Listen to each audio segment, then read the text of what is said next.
여러분은 천국이 실제로 어떤 모습일지 진지하게 고민해 본 적 있으신가요? 아마 구름 위 하프를 켜는 천사, 그리고 끝없는 평화만을 떠올릴 겁니다. 하지만 만약 이 모든 것이 수많은 천국 중 하나일 뿐이며 심지어는 가장 따분한 버전이라면 어떨까요? 어떤 천국에서는 매일 죽음을 불사하는 싸움을 반복해야 하고 또 다른 천국에서는 영원한 젊음 자체가 함정이 되는 곳도 있다면요. 오늘 저희는 전 세계 문화권에서 찾아낸 가장 놀랍고도 잘 알려지지 않은 7가지 천국 개념을 따라 여행을 떠나보겠습니다. 마음의 준비를 단단히 하십시오. 이 영상을 보고 나면 여러분이 사후세계에 대해 갖고 있던 모든 상식이 완전히 뒤바뀔 테니까요. 과연 여러분은 자신이 가고 싶은 곳이 어디인지 확신하십니까? 사후세계에 대한 아이디어는 인류의 역사만큼이나 오래되었습니다.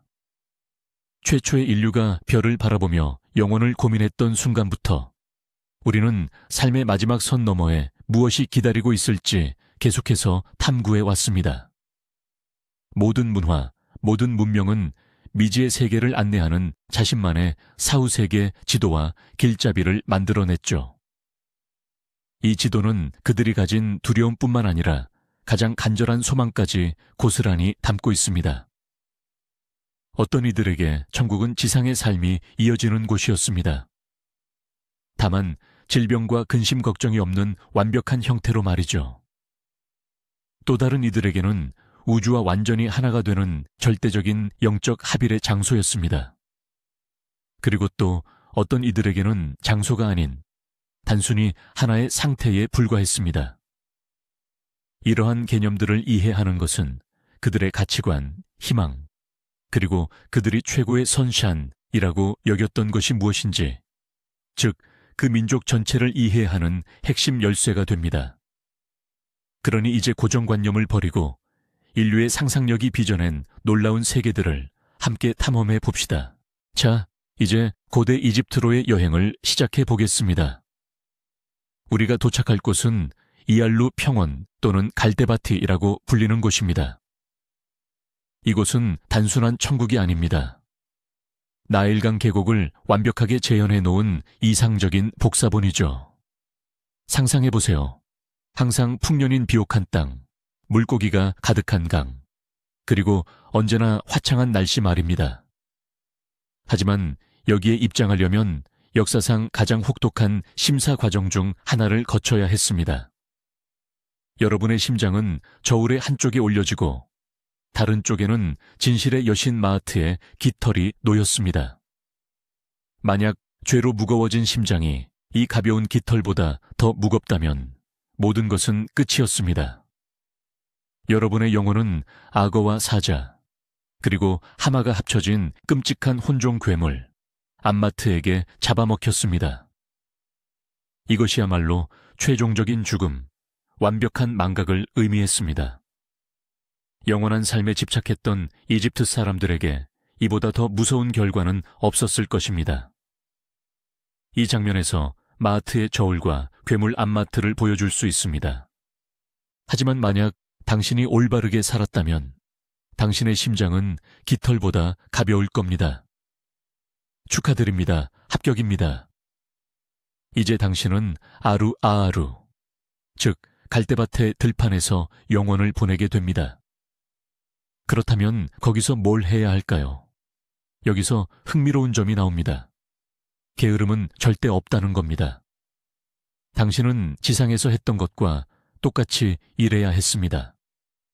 밭을 갈고 씨를 뿌리고 추수하는 일 말이죠.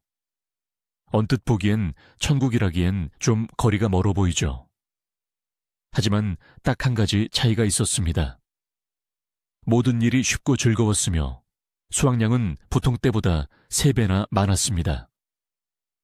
게다가 부유한 이집트인들은 무덤에 우샤브티 우탑티라는 특별한 하인 조각상을 함께 묻었습니다. 이 조각상들은 주인을 대신해 모든 힘든 노동을 처리해야 했죠. 따라서 영원한 삶은 사냥, 낚시, 잔치, 그리고 보드게임을 즐기면서 보낼 수 있었습니다. 이것이야말로 고통과 노역에서 완전히 벗어난 지상에서의 기쁨이 가득한 천국이었습니다. 정말 실용적인 발상이죠. 영원한 삶인데 업그레이드와 아웃소싱까지 갖춘 셈이니까요. 이제 무대를 추운 북쪽 거친 바이킹들에게로 옮겨보겠습니다. 이들에게 사후세계, 즉 천국 개념은 훨씬 복잡했습니다. 정확히는 천국이라 불릴 만한 곳이 최소한 2군데였고 그 어디도 영원한 안식을 약속하지 않았죠. 가장 잘 알려진 곳은 물론 오딘의 궁전인 바랄라입니다. 하지만 이곳에는 전투에서 전사한 이들 중 절반만이 들어갈 수 있었습니다. 그들은 전장으로 내려오는 처녀 전사들인 발키리들에 의해 직접 선택되었죠. 바랄라 입성은 바이킹에게 최고의 영광이었습니다. 그곳은 방패로 지붕을 덮고 창을 석가래로 사용한 거대한 전당이었으며 그곳에서의 삶은 모든 전사가 꿈꾸던 바이였습니다.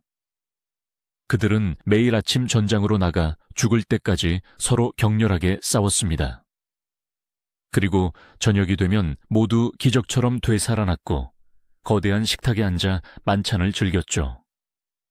그들이 먹는 멧돼지, 세흐림니르의 고기 또한 매일 아침 부활했으며 취하게 만드는 염소 헤이든의 젖을 마시며 축제를 벌였습니다. 말하자면 검투사 시합이 곁들여진 끝없는 록 페스티벌처럼 들립니다. 그렇다면 나머지 절반의 쓰러진 전사들은 어땠을까요? 특히 여성들의 안식처는 어디였을까요? 그들을 위한 다른 장소가 있었습니다. 바로 아름다운 여신 프레이야의 영역이자 인간의 들판이라는 뜻의 폴크방이었죠. 쓰러진 전사들을 가장 먼저 선택할 권한을 가진 것이 바로 프레이야였습니다. 오직 남은 전사들만이 오딘에게 돌아갔죠. 폴크방에서의 삶에 대해서는 알려진 바가 훨씬 적지만 분명 바랄라 못지않게 명예롭고 즐거웠을 겁니다.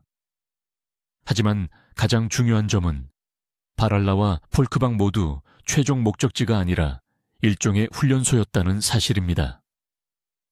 이 모든 전사들, 즉 에인헤리아르 아인헬자르는 신들이 마지막 전투, 바로 락나로크를 위해 필요했던 존재들이었습니다. 세상의 종말이 오는 날, 그들은 바랄라의 문을 박차고 나와 오딘의 편에서 혼돈의 세력에 맞서 싸워야 했습니다. 결국 바이킹의 낙원은 안식이 아니라 최후의 대결을 위한 영원한 준비였던 것입니다. 정말 대단한 동기부여 아닌가요? 자, 이제 태양의 나라 그리스로 떠나볼까요? 그리스 사람들은 대단히 현실주의적이었어요. 그들은 대부분의 사람들이 죽은 후에 딱히 좋은 곳으로 가지 못한다고 생각했죠. 평범한 영혼들은 하데스의 왕국, 즉 아스포델 초원이라는 우울하고 황량한 곳으로 향했습니다. 그곳은 회색빛이며 아무런 기쁨도 없는 공간으로 영혼들은 기억과 감정 없이 그림자처럼 정처 없이 떠돌아다녔습니다. 이곳은 지옥이나 벌을 받는 곳이 아니었습니다. 그저 영원한 지루함과 망각만이 존재하는 곳이었죠. 하지만 아킬레스나 메넬라우스와 같은 위대한 영웅, 즉 선택받은 이들을 위해서는 저승에 특별한 장소가 마련되어 있었습니다. 바로 엘리시움 혹은 엘리시온 평원이었죠. 그곳은 땅의 서쪽 끝에 자리한 진정한 낙원의 섬이었습니다. 그곳에서는 영원한 봄이 계속되었죠. 눈이나 비는 오지 않았고 오직 바다에서 불어오는 시원하고 상쾌한 산들바람만 늘 존재했습니다. 엘리시움은 말 그대로 신들의 총애를 받는 영웅들을 위한 일종의 고급 폐쇄형 클럽이라고 상상할 수 있습니다. 엘리시움에서의 삶은 그리스 귀족들이 꿈꾸던 이상적인 휴식 그 자체였습니다. 의로운 영혼들은 대화를 나누고 몸을 단련하며 음악을 감상하고 영원한 빛 속에서 시간을 보냈죠. 그들에게는 어떤 근심 걱정도 없었으며 오로지 마땅히 누려야 할 안식만을 즐겼습니다. 하지만 그곳에 가는 것은 그야말로 하늘의 별 따기였습니다. 단순히 선량한 사람이 되는 것을 넘어 아주 뛰어난 업적을 세우거나 신적인 혈통을 지녀야만 했죠. 시간이 흐르면서 여러 철학 학파의 영향 아래 엘리시움의 개념은 변모했습니다. 이제는 영웅들뿐만 아니라 특별한 비밀의식, 미스터리에 참여하여 깨달음을 얻고 경건한 삶을 살아온 이들도 들어갈 수 있게 되었습니다. 그럼에도 불구하고 엘리시움은 극소수만이 허락된 장소로 남았습니다. 이는 심지어 사후세계에 관한 문제에 있어서조차 그리스 사상의 엘리트주의적 특성을 명확히 보여줍니다. 이를 이슬람에서 이야기하는 천국, 즉 잔나와 비교해 봅시다. 잔나는 단순히 하나의 장소가 아니라 여러 단계로 구성된 복합적인 체계입니다. 보통 7 혹은 8단계로 이야기됩니다. 인간이 지상에서 얼마나 의로운 삶을 살았는지에 따라 도달할 수 있는 천국의 단계가 달라집니다. 가장 높은 단계는 피르다우스 필다웃이며 이곳은 알라의 옥좌 바로 아래에 위치합니다. 꾸란코란에서 잔나는 그늘진 나무와 시원함이 가득한 아름다운 정원으로 묘사되는데 이는 사막 지역에 사는 사람들에게 특히 소중한 가치였습니다. 그곳에는 물, 절대 쉬어지지 않는 우유, 취하게 하지 않는 포도주, 그리고 순수한 꿀이 흐르는 강이 있습니다. 이것은 절대적인 풍요와 감각적 향락의 상징이며 지상에서의 고난과 믿음에 대한 보상입니다. 끝없이 펼쳐지는 오아시스를 한번 상상해 보십시오. 낙원에 사는 이들은 비단과 금난으로 만든 옷을 입고 금과 진주로 된 장신구를 착용합니다. 그들은 보석으로 화려하게 장식된 침상에 앉아 있으며 영원히 젊음을 유지하는 시동들의 시중을 받습니다. 그들은 손쉽게 구할 수 있는 천국의 과일과 원하는 대로 제공되는 새의 고기를 마음껏 누립니다. 낙원에는 헛된 말이나 거짓, 죄가 들어설 자리가 없습니다. 그곳 사람들은 지침이나 질병, 늙음 같은 것을 전혀 경험하지 않습니다. 하지만 중요한 점은 이러한 생생하고 물리적인 묘사들이 단순히 영원히 지속되는 휴양지를 약속하는 것이 아니라는 사실입니다.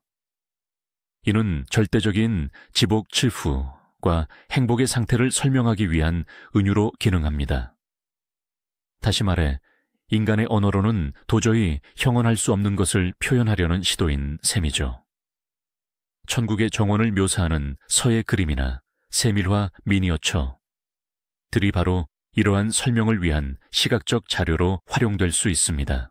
육체적인 즐거움 외에도 잔나 이슬람 천국에서 가장 고귀한 보상은 바로 영적인 지복으로 여겨집니다. 이는 신자에게 최고의 행복이라 할 수 있는 알라 하나님을 직접 뵐 수 있는 기회를 의미합니다. 이 상태는 완전한 평온, 조화, 그리고 창조주께 가까이 다가가는 친밀함을 선사합니다. 이처럼 이슬람의 천국은 육체적인 보상과 영적인 보상을 모두 포괄하는 다차원적인 개념입니다. 천국은 의로운 삶과 믿음이 관대하게 보상받을 것임을 보여주며 우리에게 위안과 희망을 제시합니다. 잔나는 멈춰있는 정적인 안식이 아니라 기쁨과 신성한 본질에 대한 깨달음이 영원히 발전하는 역동적인 상태입니다. 생생하고 거의 물질적인 묘사와 깊은 영적인 의미 간의 이러한 대비는 이슬람의 천국 개념을 세계 종교들 중에서도 가장 정교하게 다듬어진 것 중 하나로 만듭니다. 자, 이제 확 방향을 바꿔서 불교 이야기를 해보겠습니다. 불교에서는 모든 것이 완전히 다릅니다. 불교 신자의 목표는 천국에 가는 것이 아니라 오히려 윤회의 수레바퀴, 즉 삼살에서 벗어나는 것입니다. 이 윤회에는 지옥과 천상의 세 개 모두가 포함됩니다. 맞습니다. 불교의 우주론에도 천상계, 즉 대바 세계가 존재합니다. 이곳은 좋은 카르마, 다시 말해 선업을 쌓은 존재들이 오래도록 행복한 삶을 누리는 아름다운 세계입니다. 믿을 수 없을 만큼 아름다운 자연과 음악이 있으며 모든 소원이 이루어지는 곳이죠. 하지만 여기에 아주 큰 문제가 하나 있습니다. 바로 영원하지 않다는 점입니다. 천상계에서의 아무리 긴 삶이라도 언젠가는 끝납니다. 쌓았던 선업이 모두 소진되면 그 존재는 다시 윤회하게 되고 인간 세계나 심지어 지옥과 같이 훨씬 덜 좋은 세계로 떨어질 수 있습니다. 그렇기 때문에 불교에서 천국이란 즐겁긴 하지만 결국은 감옥인 일종의 황금 우리와 가깝다고 볼 수 있습니다. 불교에서 추구하는 궁극적인 목표는 바로 열반입니다. 그런데 여기서 우리가 중요하게 이해해야 할 점이 있습니다. 열반은 어떤 장소가 아닙니다. 흔히 생각하는 천국이나 극락정토 같은 개념이 아니라는 뜻입니다. 열반은 모든 번뇌가 완전히 소멸하고 고통이 멈추며 자아에고 날로부터 해방되어 절대적인 실제와 하나가 되는 상태를 의미합니다. 열반을 언어로 표현하는 것은 사실상 불가능에 가깝습니다. 왜냐하면 이는 우리의 일상적인 이해와 언어의 범위를 완전히 초월해 있기 때문입니다. 마치 태어날 때부터 앞을 보지 못하는 사람에게 색깔을 설명하려는 시도와 같습니다. 열반은 단순히 존재도 아니고 그렇다고 비존재도 아닙니다. 이는 사물의 진정한 본질을 꿰뚫어 보는 궁극적인 깨달음입니다. 시각적인 이미지로 비유하자면 잔잔하고 흔들림 없는 물의 표면 혹은 완전히 타들어 마침내 꺼지는 촛불의 모습으로 전달할 수 있습니다. 열반은 모든 집착에서 벗어난 절대적인 평온함입니다. 하지만 이는 지루한 정적이 아니라 최상의 지혜와 더 없는 지복, 칠후으로 가득 찬 상태인 것입니다. 하지만 모든 불교 종파가 열반에 대해 이처럼 똑같이 엄격한 입장을 취하는 것은 아닙니다. 동아시아에서 매우 대중적인 정토종 징투종과 같은 일부 종파에는 우리가 간절히 염원할 수 있는 극락지르의 개념이 존재합니다. 이는 아미타 부처님 A.B.204이 쓰신 극락정토 지르 징투, 즉 수카바티라고 불리는 곳입니다. 이곳은 고통과 질병이 없고 수행에 방해되는 장애물 또한 전혀 없는 아름다운 세계입니다. 보석으로 장식된 나무들이 자라나고 신비로운 새들이 노래하며 땅은 금과 은으로 이루어져 있다고 묘사됩니다. 하지만 극락정토에 가는 목적은 영원한 안식만을 위한 것이 아닙니다. 수카바티는 아미타 부처님의 지도 아래 쉽고 빠르게 깨달음을 얻을 수 있는 이상적인 대학과 같습니다. 이곳에 가기 위해서는 아미타 부처님을 진심으로 믿고 그의 이름을 반복해서 부르는 염불, 니안푸이 핵심입니다. 이는 현세의 고단한 삶 속에서 열반 니에판에 이르기 어려운 이들을 위한 일종의 영적인 지름길 혹은 치트키인 셈이죠. 결국 극락정토는 최종 목적지가 아니라 깨달음이라는 최종 시험을 준비하기 위한 완벽한 수련장이라고 이해할 수 있습니다. 이제 우리는 켈트 신화의 세계, 아일랜드의 푸른 언덕으로 떠나보겠습니다. 켈트족에게는 영원한 젊음의 땅이라는 뜻을 가진 티르나노그 틸 나넉라는 그들만의 낙원 개념이 있었습니다. 이곳은 우리가 흔히 생각하는 저승과는 달랐습니다. 서쪽 대양 깊은 곳에 안개로 가려져 필멸자의 눈에 띄지 않는 일종의 평행 차원이나 마법의 섬에 가까웠죠. 티르나노그에는 질병, 노화, 죽음이 없었습니다. 영원한 봄만이 지속되었고 나무에는 항상 열매가 주렁주렁 열렸으며 음악과 축제는 끝없이 이어졌습니다. 이 세계의 거주자들은 다나신족 투아타 대다난이라 불리는 아름답고 강력한 시드시대였습니다. 현대의 시각으로 보자면 이들이 바로 엘프인 셈이죠. 마법과 아름다움, 영원한 행복이 가득한 세상이었습니다. 시각적으로는 이 모든 것을 비현실적인 빛으로 가득 찬 이상화된 아일랜드의 풍경으로 상상해 볼 수 있습니다.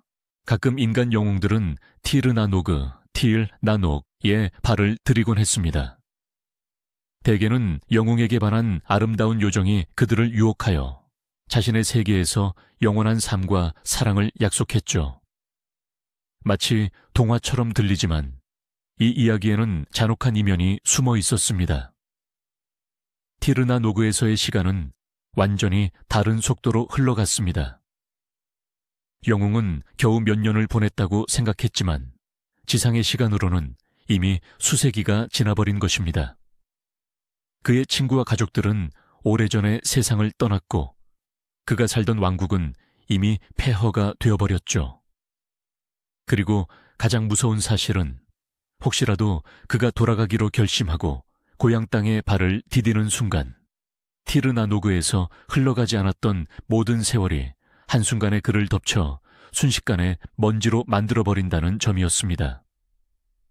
티르나노그는 돌아올 수 없는 낙원입니다. 아름답지만 치명적인 덫인 셈이죠. 이는 영생과 영원한 젊음이 축복이 아닌 저주가 될 수 있음을 보여주는 상징입니다. 그 저주는 당신을 당신의 세계로부터 그리고 인간 생명의 가장 본질적인 가치로부터 완전히 단절시키기 때문입니다. 이제 마지막으로 인류 최고 주입구의 문명 중 하나인 메소포타미아, 수메르와 아카드 문명으로 시선을 돌려보겠습니다. 그들이 생각했던 낙원, 바로 딜문은 우리가 지금까지 논했던 모든 개념과 완전히 다릅니다. 딜문은 인간이 죽은 후 가는 사후세계가 아니라 신들이 거주하는 장소, 즉 지상에 존재했던 태초의 낙원에 가깝습니다. 수메르 신화 속에서 딜문은 질병, 죽음, 그리고 늙음이 없는 깨끗하고 밝으며 순결한 땅으로 묘사됩니다. 그곳에서는 사자가 어린 양을 죽이지 않고 늑대가 양을 훔쳐가지도 않습니다. 까마귀 울음소리나 애통하는 울음소리조차 없는 절대적인 조화가 이루어지는 장소입니다. 신들은 그곳에서 지극한 행복 속에서 시간을 보냈습니다. 이는 일종의 에덴 동산과 같았지만 인간이 창조되기 이전의 모습이었습니다. 시각적으로는 태양빛이 가득하고 꽃이 만발하며 평화로운 동물들로 채워진 땅으로 상상할 수 있습니다. 인간에게 딜문은 허락되지 않은 땅이었습니다. 불멸과 그곳에서 살 권리를 부여받은 유일한 필멸자는 성경 속 노아의 수메르판인 지우스드라뿐이었죠. 그는 대홍수에서 살아남았다는 이유로 신들에게 이 선물을 받았습니다. 하지만 이는 완전히 예외적인 경우였습니다. 그 외 모든 인간은 쿠르쿨라는 곳으로 향했습니다.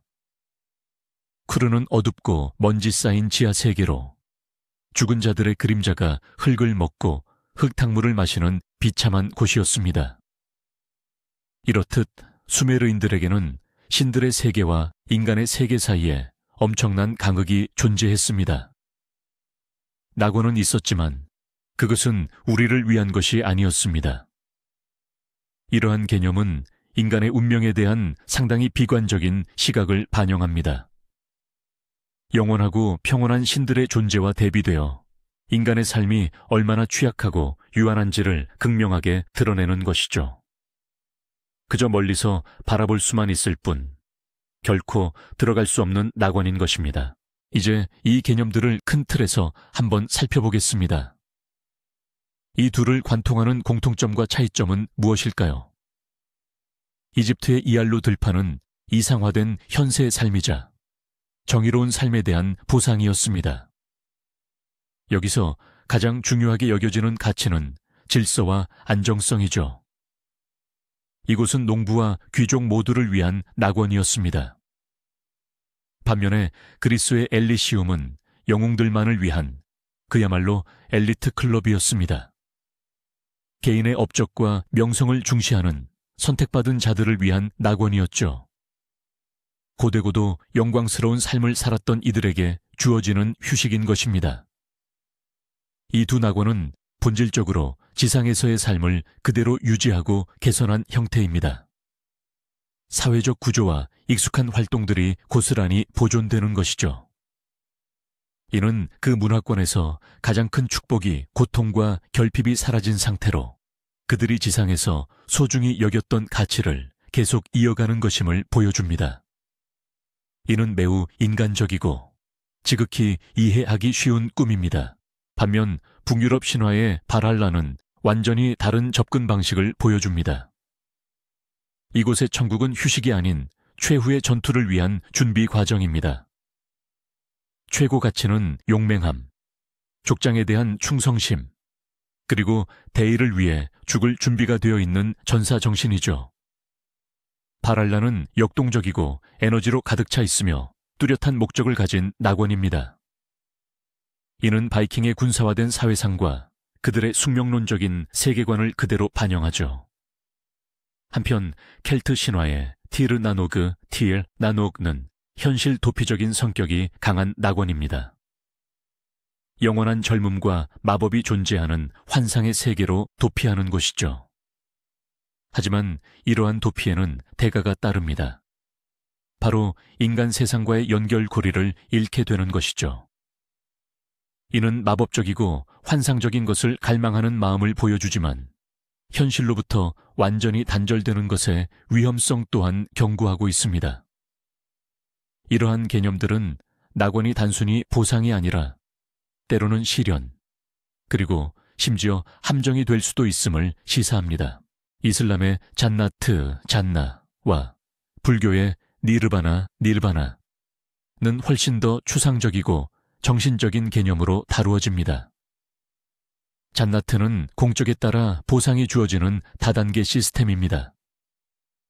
여기서 최고의 축복이란 육체적인 쾌락이 아니라 신과의 영적인 친밀함을 의미합니다.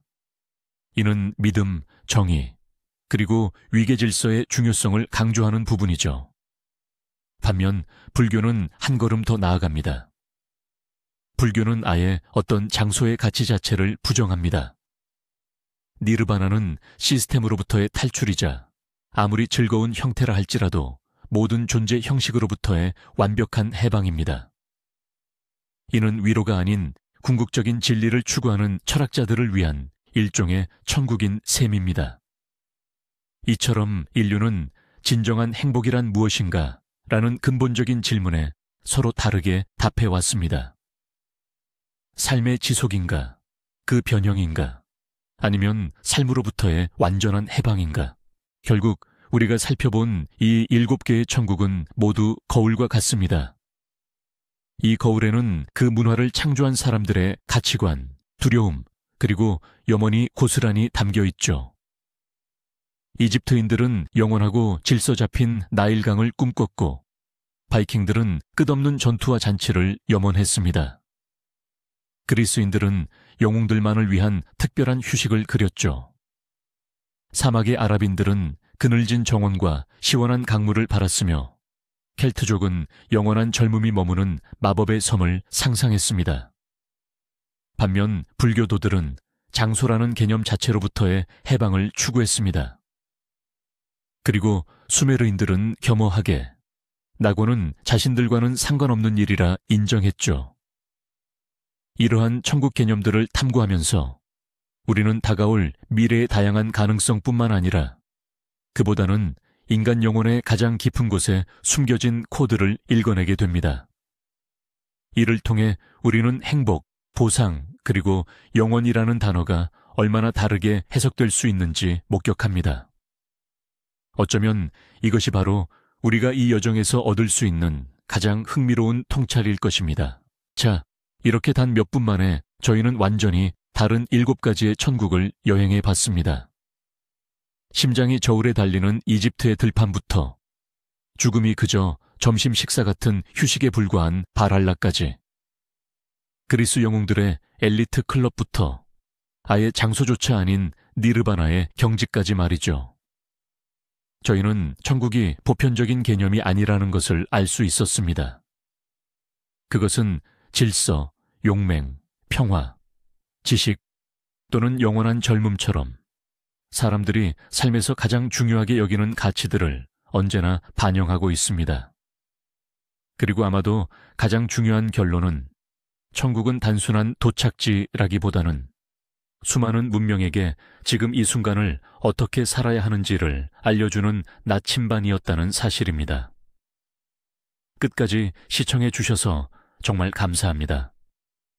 흥미롭게 보셨다면 좋아요를 꼭 눌러주시고 앞으로도 신화와 역사의 세계로 떠나는 새로운 여정을 놓치지 않도록 채널 구독도 부탁드립니다. 이제 시청자 여러분께 질문 드립니다. 여러분은 이 7가지 천국 중 어디에 가장 가보고 싶으신가요? 아니면 혹시 저희가 언급하지 않은 여러분의 문화권이 가진 독특한 천국에 대한 개념이 있으신가요? 댓글로 여러분의 생각을 나눠주시면 정말 흥미롭게 읽어보겠습니다.